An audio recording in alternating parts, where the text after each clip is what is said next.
Good morning, everyone. The time is now 9:30. I'll call the September 12th, 2023 Millcreek Township meeting to order. Please stand for the Pledge of Allegiance. I pledge allegiance to the flag of the United States of America and to the republic for which it stands, one nation, under God, indivisible, with liberty and justice for all. We'll now ask for any public comment on agenda items other than development or rezoning applications. If anyone would like to make a comment on that. Okay, hearing none, we'll move on to approval of minutes from our August 22nd meeting. I'll make a motion to approve. I'll second. Okay, I'll call for a vote on that. Mrs. Clear? Yes. Mr. Olet? Yes. I vote yes. Approval of the bills. We have a batch of bills that need approved. I'll make a motion to approve the bills. I'll second. Mrs. Clear? Yes. Mr. Olet? Yes. I vote yes. Number 6 is the saldo. Mr. Shaw? Yes, just we're continuing to work on that, and hopefully we'll be able to bring that to a conclusion before the end of the year, so that we'll have both that updated as well as the zoning ordinance update from last year. So. Okay, thank you. Moving on to bids and quotations. The first one is the Chelsea Avenue Sidewalk Project Contract Award. Who would like to take that? I'm going to take it. Okay, Rob. On August 3rd, bids were open for the Millcreek Township Chelsea Avenue Sidewalk Project. 6 bids were received. These are, I'm going to list the 3 lowest bidders. Empire Snow Management was at $178,250. Lindy Paving at $204,700. And Amendola at $205,287.50. Empire was the apparent low bidder, but based upon the research we've done, in my opinion, is not the lowest responsible bidder, as we typically have done in these bids. Pennsylvania courts have articulated a standard for determining when a bidder is the lowest responsible bidder. Lowest responsible bidder does not mean that such bidder is merely the lowest bidder. The word responsible includes a number of things, which includes promptness, faithfulness, and the capacity and ability to do the work according to the plans and specifications as outlined in the bid. Municipal authorities investigating the bidder should inquire into the character of the work hereto done by them and determine whether it should inquire into the character of work done by them and determine whether it was safe. Every bar should be erected by municipal authorities against the dishonest contractor, one who would impose inferior work or material on the city. Such work can be got through in spite of the utmost caution on the part of inspectors, engineers, and other authorities in charge of the work. Much depends on the inherent honesty of those who do the work. The township in 2018 did an accessibility project with Empire Construction. Several contractual issues occurred, workmanship was mediocre, and communication was poor. Subsequent to the 2019 project, Empire submitted bids on other projects, and the references reported experienced similar problems with Empire. Going back to this specific bid, the Chelsea Avenue Sidewalk Project bid, we have reviewed the bids from Empire, and we have noted 2 specific issues with the bid itself.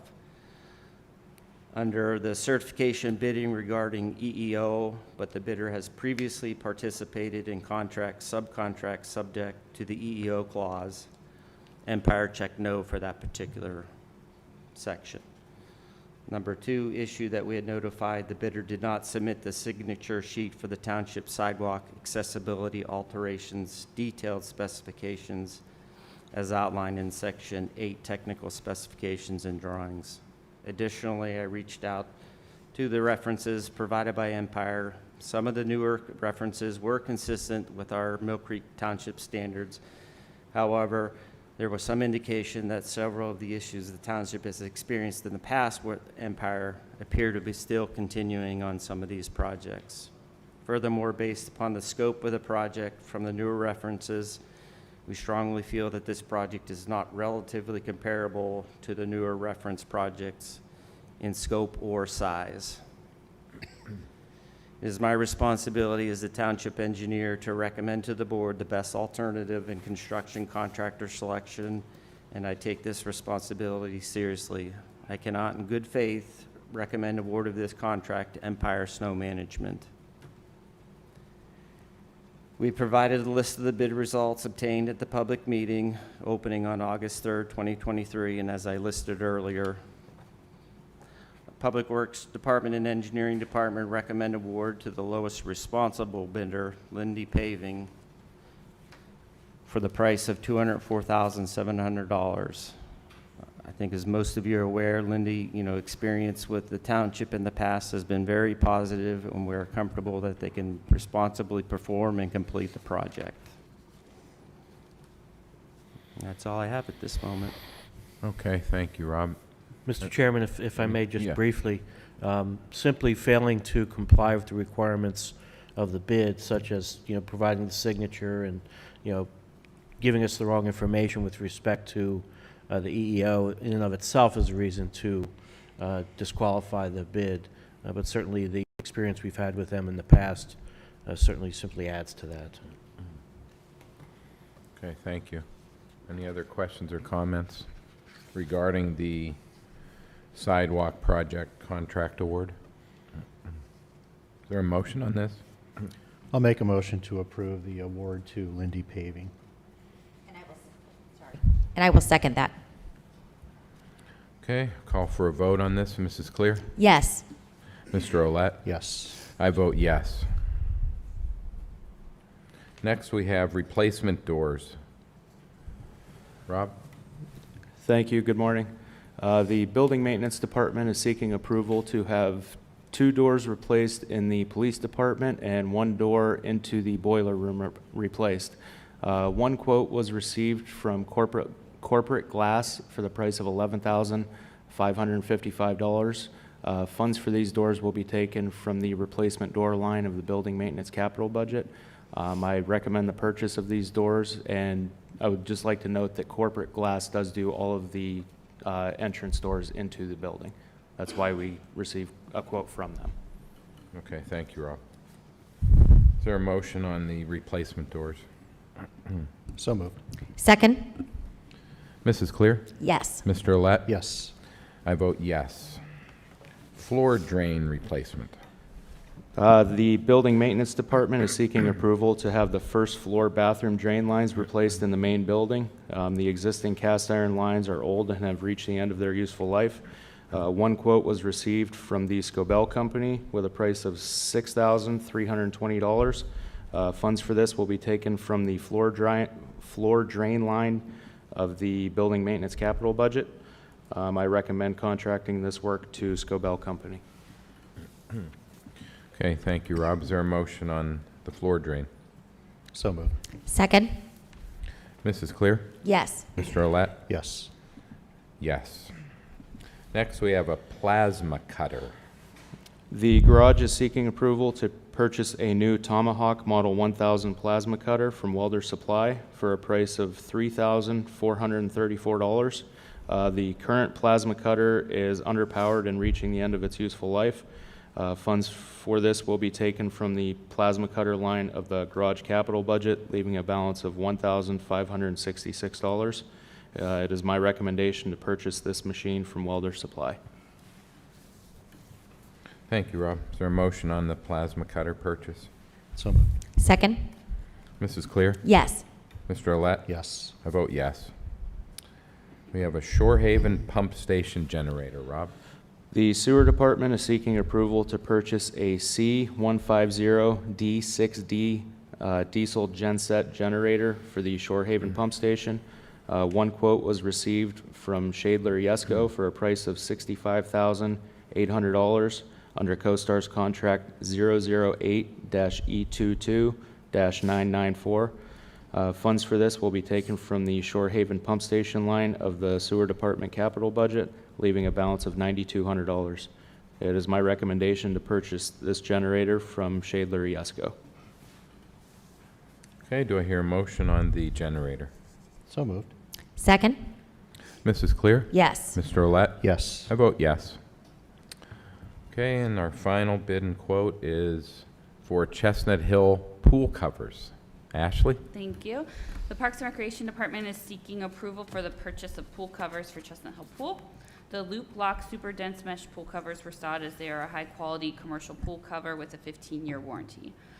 The Parks and Rec Department has previously used this brand and was pleased with the wear and quality of this product. The small pool is able to be covered with the stock sizing of 16 feet by 30-foot pool cover. Quotes were obtained for this stock pool cover. The big pool, however, will need a custom cover due to its dimensions. There's only one company that was able to provide timely pricing for a custom loop lock pool cover that was 30 feet by 75 feet 9 inches, which was Easy Clean Pool Supply.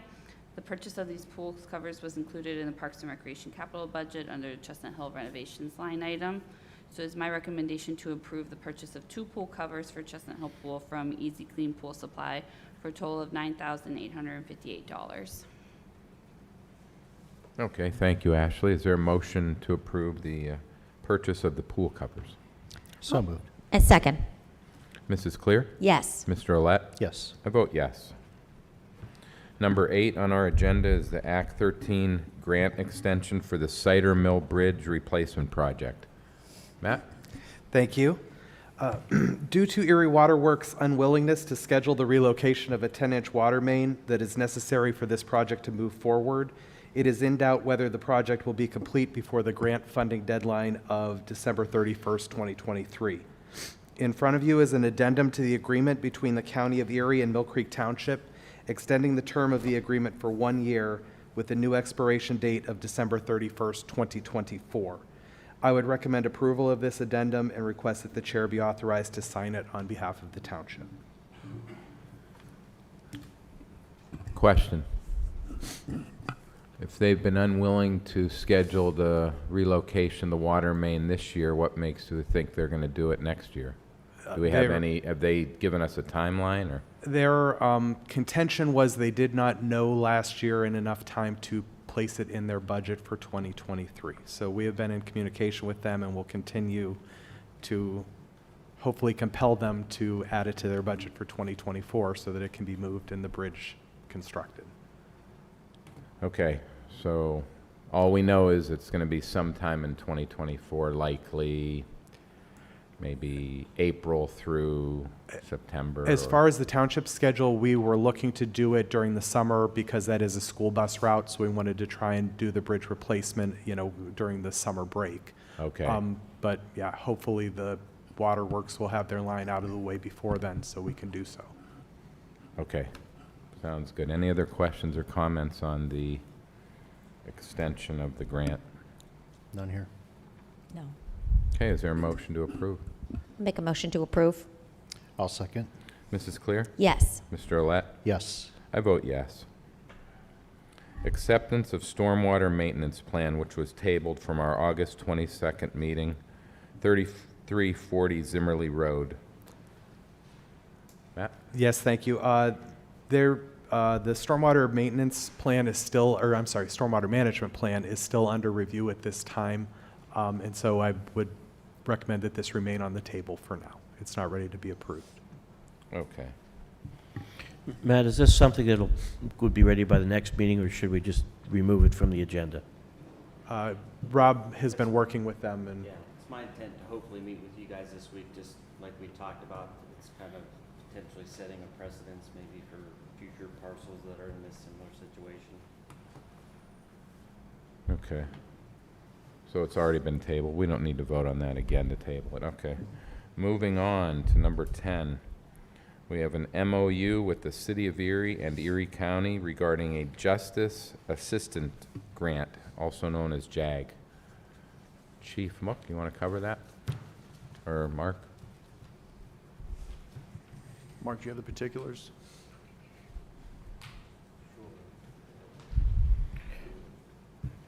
This is an agreement between the city, county, and Mill Creek with respect to how a grant is to be allocated.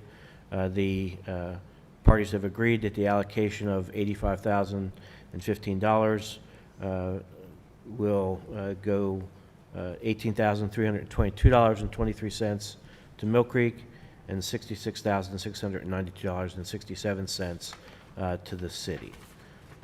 Again, as indicated, this is from the Justice Assistance Grant that's made available from the U.S. Department of Justice Bureau of Assistance.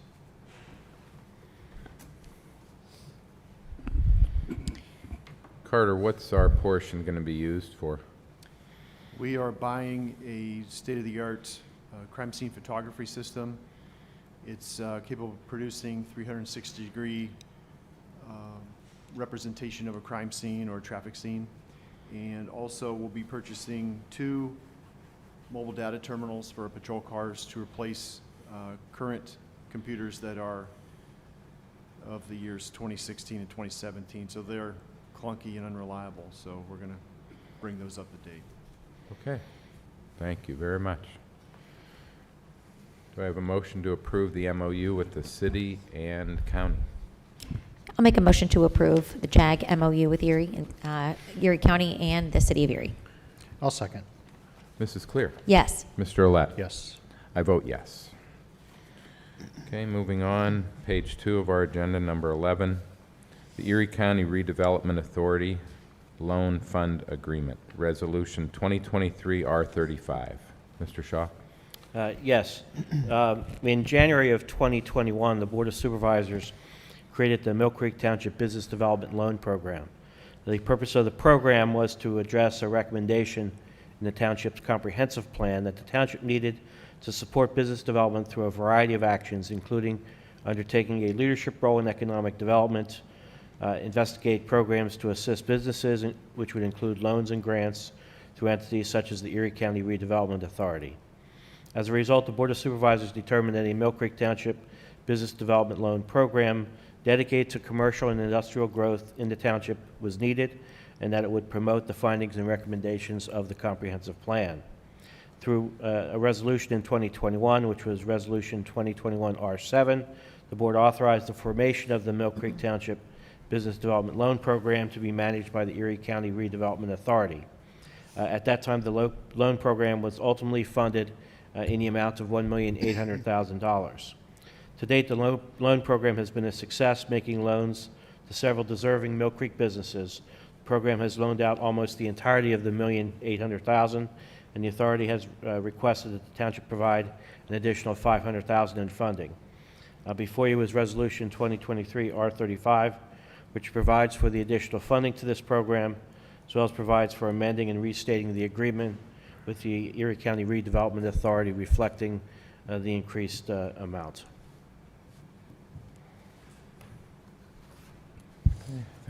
Thank you, Mr. Shaw.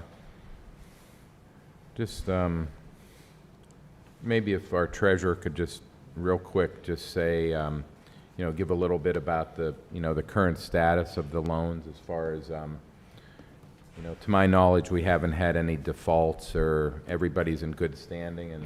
As of the last quarterly report from the Redevelopment Authority, all loans were current, and essentially all the funds were lent out. I think there's about $55,000 in cash. Could be for a small loan, but they are meant to be a little bit bigger than $50,000, generally speaking. Okay. I think this goes to the AGRA's vetting process. I think they do a great job, and obviously it's been a successful program. So, yeah. Any other questions or comments? Mr. Chairman, I'll just say that I've been at some of the announcements that they have made with the businesses that we've been able to, that have been able to build because of us, because of the loan that we were able to give them. And the Redevelopment Authority has been a great partner. They leverage the funding so that we aren't the only lenders. They find money from other places as well. So it's worked out well for our local businesses and it really has helped our economy here in Millcreek Township. Yeah, it's gone to some good established businesses Yes. that just needed some assistance, and like I said, the vetting process I've been very happy with, so. Yes, I agree. So on that note, I'll make a motion to approve the agreement with the redevelopment authority. It also would include Resolution 2023 R35. And resolution, yes. Okay, do I have a second? Okay, I'll second. Okay, I'll call for a vote on this. Mrs. Clear? Yes. Mr. Olet? Yes. I vote yes. Number 12 is a resolution 2023 R36 for the auditor's report of the COG. Is this something we do annually? Mark, do you know? Yes, they present their audit, and they'll be presenting their budget later this year for our approval. Because we're a member of the COG, we have to approve not only the financial statements, but the budget, because we contribute to their budget. Okay, this appears to be a resolution to approve the financial statements and independent auditor's report of the COG, Erie Area Council of Governments, for the calendar year ending December 31st, 2022. Dan, you were at their last meeting, you said that. I was, yes, and this did get approval from the committee. Okay. Okay, is there a motion to approve this resolution 2023 R36 as stated? So moved. Second, Mrs. Clear? yes. Mr. Olet? Yes. And I vote yes. Number 13 on our agenda, acquisition of Old Glenwood Park Avenue property for right-of-way. Matt? Thank you. In 2020, the township utilized funds from the Erie Metropolitan Planning Organization to conduct a safety study of the intersections of Route 97, 505, and Young Road. The final recommendation was the installation of a roundabout at the 505, Young Road, Evans Road, and Old Glenwood Park Avenue intersection. That project will need to be programmed by PennDOT, and it could be several years until it is completed. Knowing that a permanent solution would take a long time to be constructed, the township asked the consultant for recommendations on ways it could improve the safety of that intersection prior to a complete rebuild. One of the recommendations was to convert Old Glenwood Park Avenue to a one-way operation westbound from Route 505. In order to make that conversion, a turnaround must be constructed along Old Glenwood Park Avenue to allow access to homes that are east of Home Road. Earlier this year, the township had a strip of land, approximately 50 feet by 115 feet, that is needed for the turnaround appraised. The appraised value came in at $10,500. Before you is a sales agreement with the property owner indicating the township would purchase the property for $10,500. The agreement also stipulates that the township will pay any real estate transfer taxes and necessary document preparation costs. I would recommend that you approve the sales agreement and authorize the chair to sign on behalf of the township. Okay, thank you, Matt. So just for clarification, Old Glenwood Park Avenue will be staying two-way from Cherry to East of any homes along, or that are east of Home Road. As soon as the last home, you reach the last home, then that's where we'd build the turnaround, and it would be one-way westbound for 505. Do we have any idea when this turnaround will be constructed? Any timetable? Will it be before winter time with the plows, or are we looking at realistically I would be next- hopeful that we could get it done before the end of the year. It's on my plate as well. Okay, just trying to get an idea, because I'm sure we're going to get some calls once things start moving over there about, why are you doing this? And- Yeah, it'll be a change, and people will cetera. have to adapt, Yeah. yes. Oh, yeah, we'll get through it. Change it. Right. Okay, any other questions or comments on the Old Glenwood Park right-of-way acquisition? No. I do have one question for Mr. Waldinger and possibly Mr. Redemeyer. This is due to the amount of accidents that occur in that exchange. Both accidents and near misses. When they did the traffic counts, they used cameras, and there's a lot of near misses. Cars coming out from Old Glenwood Park Avenue heading east, trying to get onto 505, they're in a bad position. Yes. And you see drivers make some very erratic moves in there, unpredictable moves, and so eliminating that traffic movement coming out to the intersection will definitely increase the safety. So this wasn't an arbitrary decision? No, correct. Okay.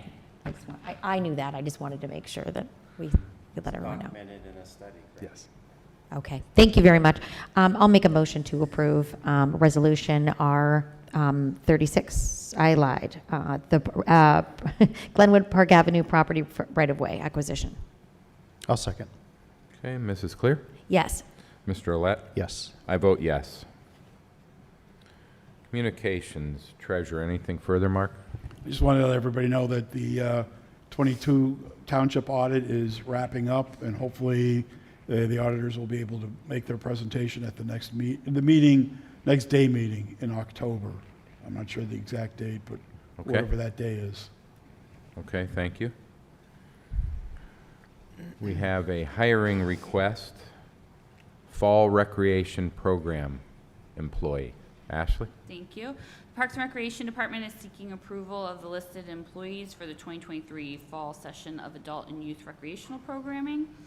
These employees work hard to deliver quality fitness and leisure courses to our community. The rate of pay is set in guidance with the approved pay scale by the Board of Supervisors and is accounted for in the Parks and Recreation operational budget. So it's my recommendation to approve the listed employees for the fall session.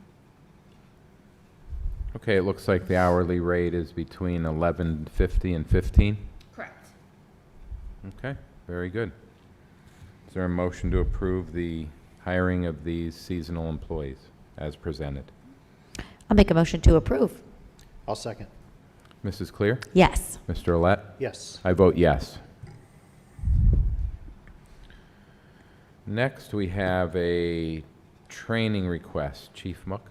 Yes, this is retroactively. The training's actually today. Tyler Technology is offering a one-day training today in State College, PA.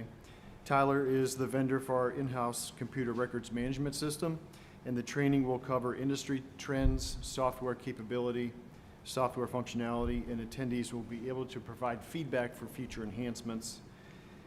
I recommend that IT Manager Chris Filson and his supervisor, Captain Chris Hauber, attend. There's no cost for the event. Travel to from by department vehicle the same day, so there's no lodging costs either. Okay. You have a second request as well? I do. This is for the Great Lakes Leadership Seminar presented by the FBI at the Niagara Falls Air Force Reserve Station, October 1st through the 6th. Officers at the rank of lieutenant and above are eligible to attend. The training will cover modern issues facing police leaders. Instructors are drawn from the FBI's academy and other subject matter experts nationally. Captain Sebulak had previously been accepted and registered for this course, but it was canceled due to COVID. He was accepted again this year, and I recommend his attendance because of his role as the patrol commander. Tuition is $375. Lodging is $85 a night for 5 nights. Total lodging $425. Per diem is a total of $379.50. Fuel costs and tolls are estimated at $100. Okay, thank you. Go ahead, Kim. I was going to say, I'll make a motion to approve I'll sec- both of the training requests. I'll second. Okay, we have a motion and a second. I'll ask for a vote. Mrs. Clear? Yes. Mr. Olet? Yes. And I vote yes. Next up, we have planning and development for the 2023 conference. Matt? Thank you. I would like to request permission to attend the 2023 Pennsylvania American Planning Association Conference that will be held from October 15th through 17th in Scranton, Pennsylvania. Registration fee is $390 for a chapter member at the early bird price if registered by September 15th. Price for the hotel is $457.65. Travel will be by township vehicle.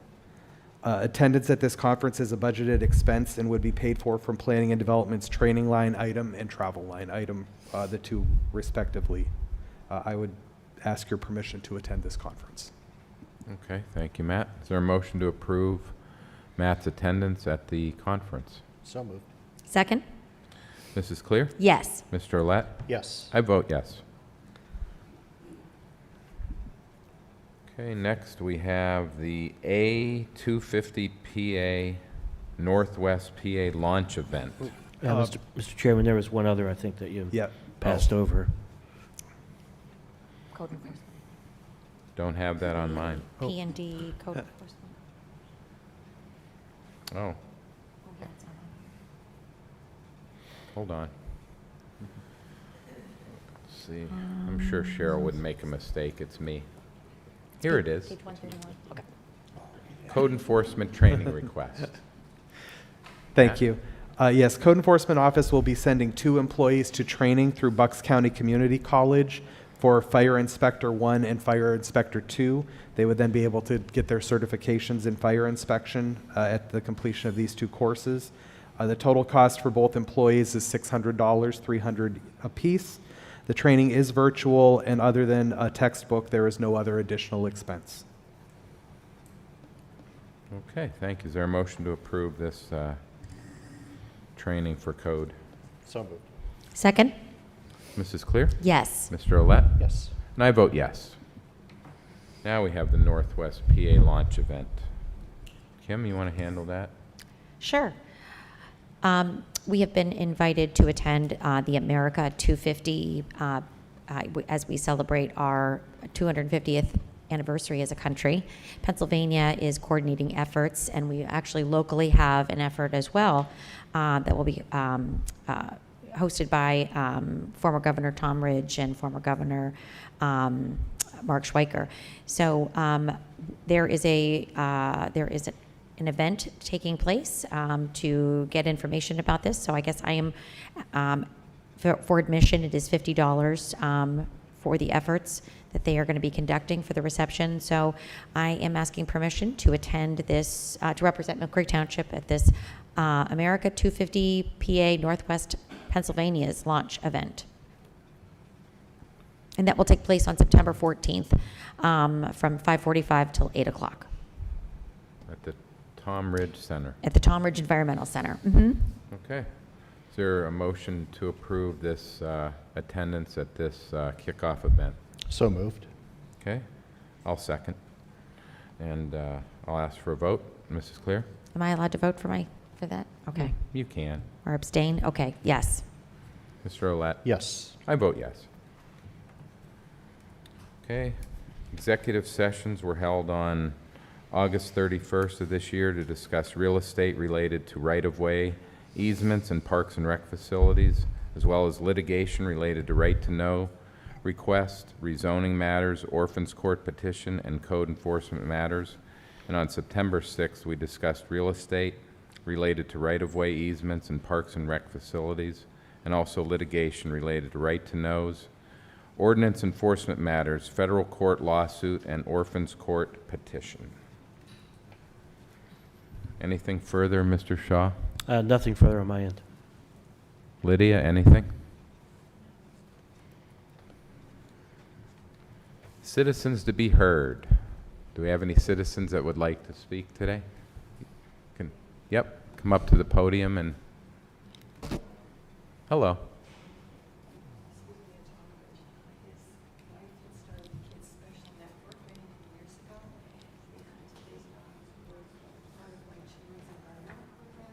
Oh.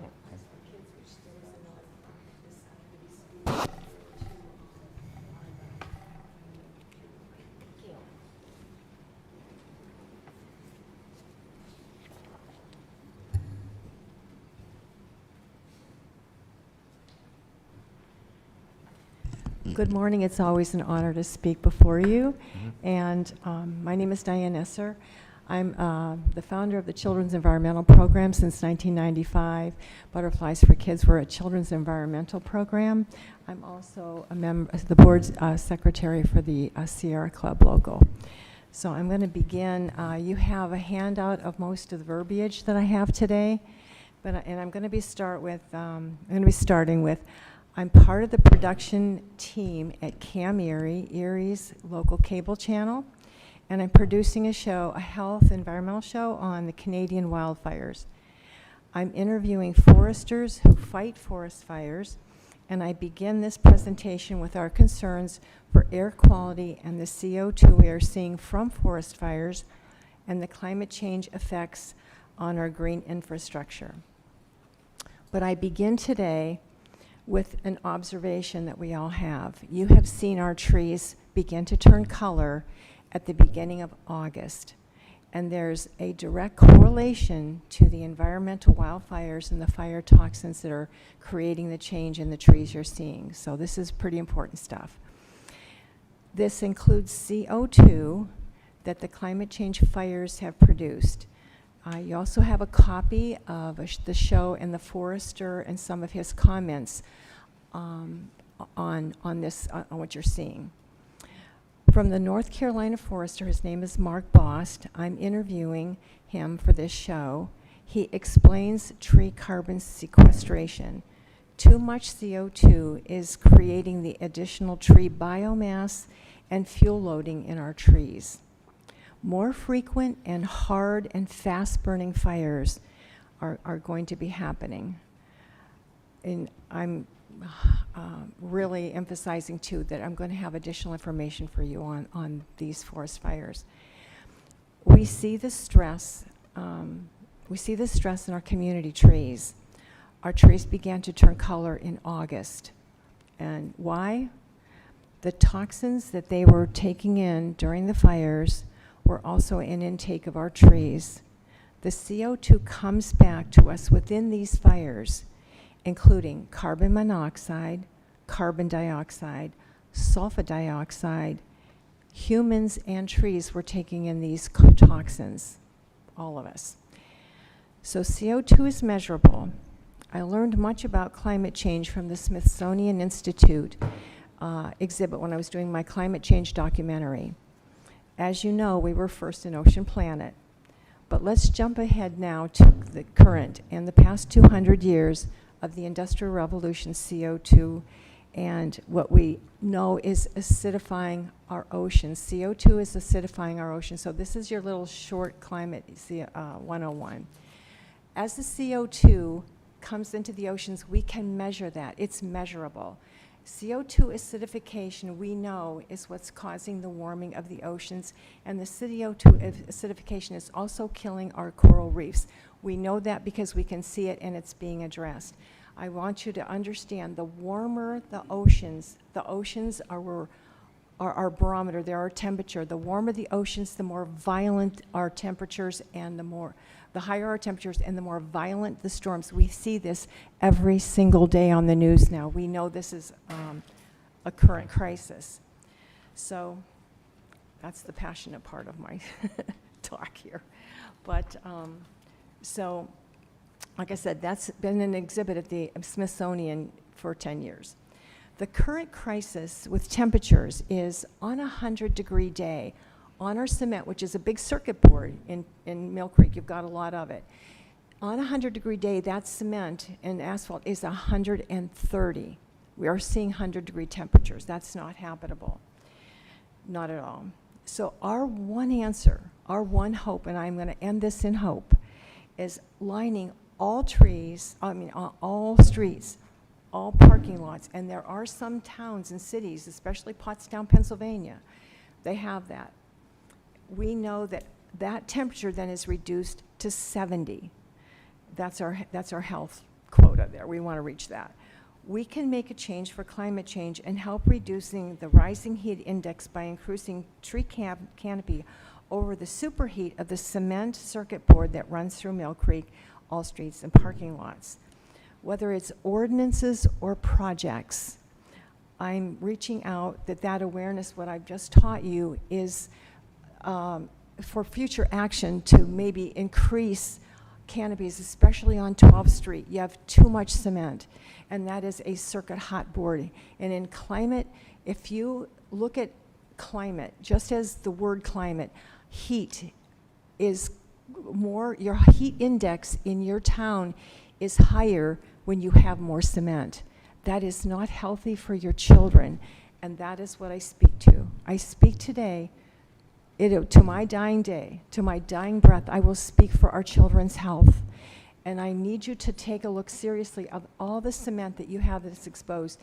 Try to find things that will kick out old grandfather laws that are ordinances maybe that keeps Walmart all cement, the Millcreek Mall. The heat is also killing our trees. Scott Solinger's going to be talking to volcano mulching. Worst practice ever for our trees. We need to keep them healthy. So we know that with absolute certainty, we have to lower the temperatures, and that's climate. So I hope I've imparted some education. You guys have a way to reach me. I was honored with Who's Who in America in 2023 for my climate literacy work. It's hard work, but education for our children's sake is so critical. I appreciate your time, and some of the other Sierra Club members are here too to speak to this. Thank you for giving me a little bit more than 5 minutes. I do appreciate that. Thank you. Thank you, Diane.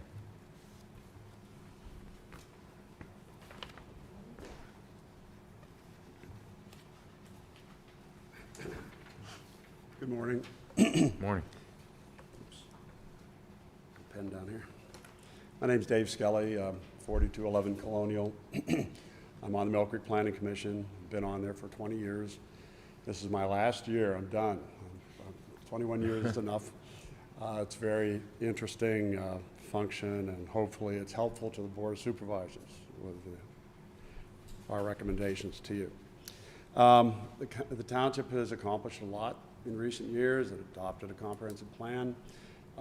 Not too long ago, it adopted an official map ordinance, a new zoning ordinance, and the SALDO, the subdivision land development regulations, is in the works for maybe next year. So, and there goes my phone. Okay. The official map ordinance is really critical. I hope you pay attention to that, because it's when people come in with a zoning change or a development of some sort, that will trigger information to the staff, and then the township has 1 year to negotiate if they want, or to try to obtain it, to own it, to buy it through that ordinance. I would recommend, though, that if those properties happen to come up for sale, you wouldn't necessarily see that. So if someone would track that, if you want to conserve trees and green space, that official map ordinance is critical. A green space isn't just for wildlife, it's for stormwater, it's for people to enjoy and walk through aesthetics, but it's also for tax base because everything around that green space is worth more if people know that it's permanently preserved and they got that woods or meadow next door. So there's quite a bit of it proposed in the official map, but it's important to implement that map and not let it be forgotten. The new zoning ordinance, pardon me, fighting the cold, has helped a lot as far as greening up new development. Back when Walmere paved its parking lot, we had been talking about doing something with landscape regulations, but that was the catalyst that got everybody off the dime and got new regulations passed. And so there have been 40-some developments, land developments since then, where vegetation, trees have been planted, commercial developments in parking lots. The new ordinance takes it up a step. If you compare the new Dollar General, and dollar stores are dollar stores, but the new Dollar General to the dollar store on the north side of 26th Street. The north side was the 2016 regulations. The south side is the new zoning, and it's truly impressive what they did. You know, I mean, they would not have done it without regulations. And so what's been done by the township in adopting that new zoning ordinance has done a lot for aesthetics, beautification, what have you. Frankly, the more attractive your parking lot is, the more customers you're going to get, says the studies. So,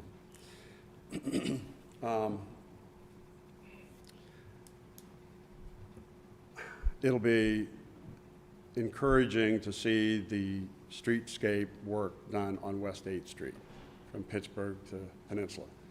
When that is done, I understand it'll be 4-foot planting strip on either side, 5-foot sidewalks on either side, trees planted. If you look at what the West Erie Plaza just did on their own, right at 8th and Pittsburgh,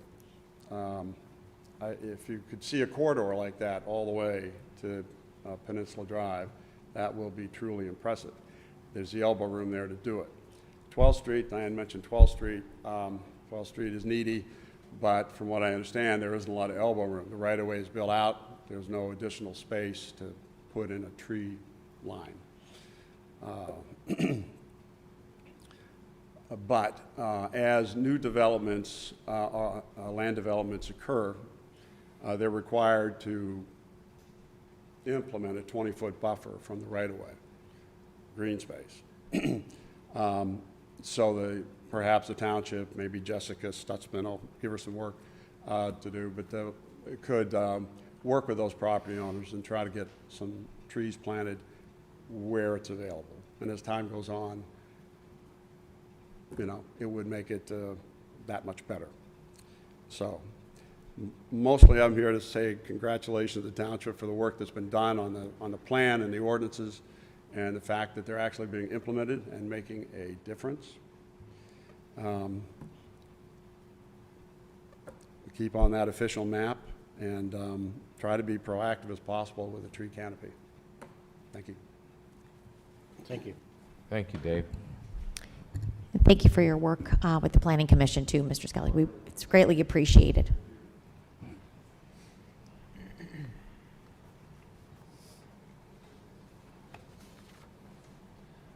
morning, Your Honors. My name's Scott Scholander. I'm with Penn State Extension. And it's my pleasure to say good morning to you and thank you for the chance to commend you on the work you've done with your landscaping, your greenscaping, and your stormwater ordinances. You know, these are more than aesthetic in nature. These are multi-purpose. They're worth money to you. And I'm glad that you treat them as assets as much as you would as your hard surface and other built infrastructure. You know, we know that the key to long useful life of these is going to be maintenance, and it's the same with your green infrastructure, your trees and landscaping. So one thing I would urge is that you use newest landscape standards when you do set the ordinances, and that perhaps when you do set an ordinance that you set the specifications as an appendix so that they can be updated easily. With that, I think that's probably the best I can say. I do agree with Diane's words. You know, the lessons there and records show us that temperatures are rising. We're going to have to deal with that, and you are well on the way already. Thank you so much. Also, I want to offer you my services with Penn State Extension at your call. Been working with Ashley for a long time, so we're here. Thanks so much. Thank you. Thank you. Any other? Okay, sir.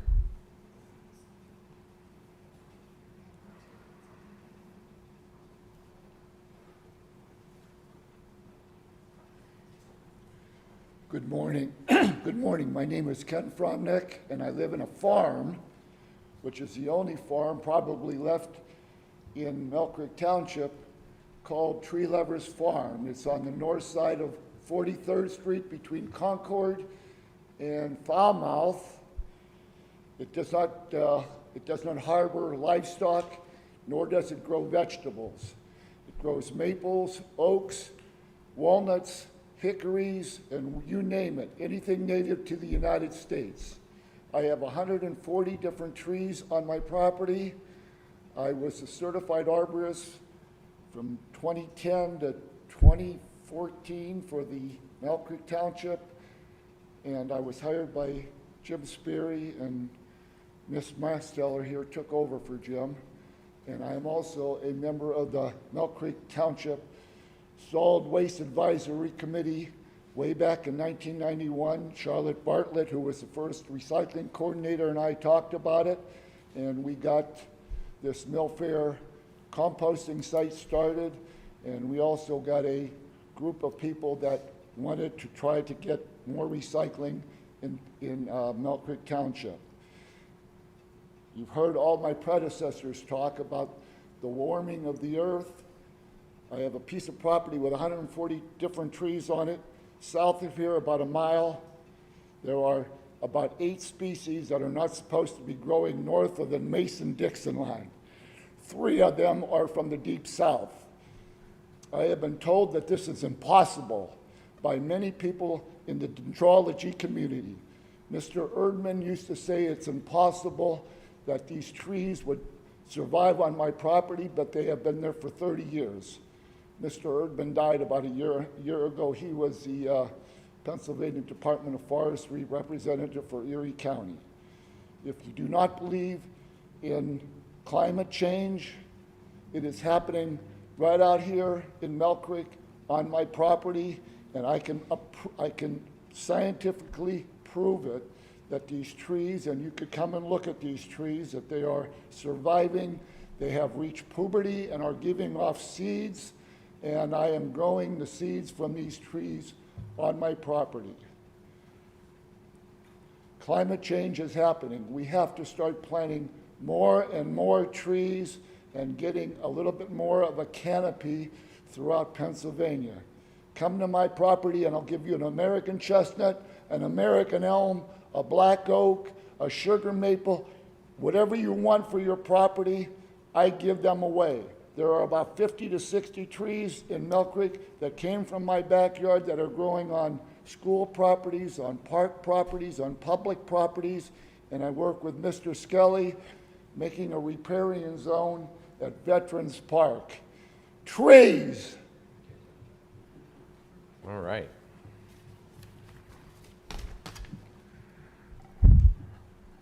That's going to be a tough act to follow, but if anyone wants to try. Any other citizens to be heard? Sir?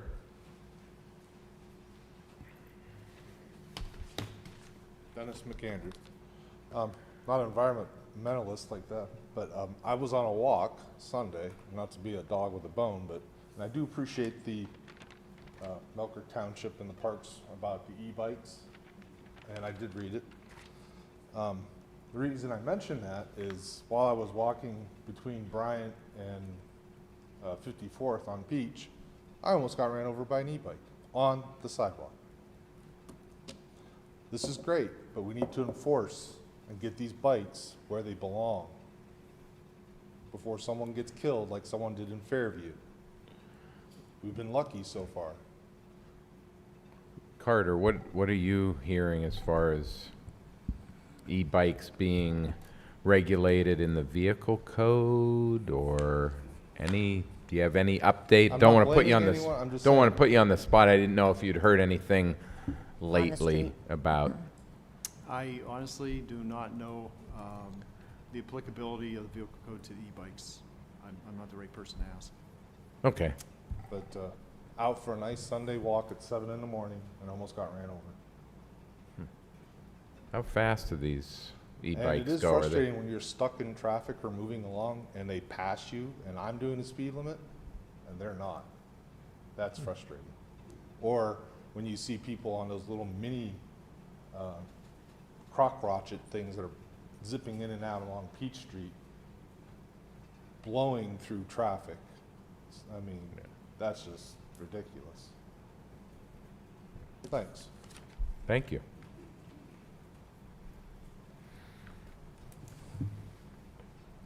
Any other citizens to be heard today? Okay. Hearing none? Any Mr. other Chairman? comments? Yeah. Yes? Can I just make a, You're a just be, citizen. I'm a citizen. Go ahead. Good point. But I wanted to let everyone know that we do have a newsletter that is coming out monthly. We have, if you would like to sign up to receive the newsletter, it is an electronic email newsletter. But of course, if we have people at home that might be watching somehow, anyway, if they don't have email, but they probably would. Anyway, but we could always mail them a paper copy, for some of those that don't have access to email. But thank you, Dennis, for mentioning that. We're working really hard to try to educate our residents that much more. And just go to our website and you can sign up for our newsletter. Okay. Sounds good.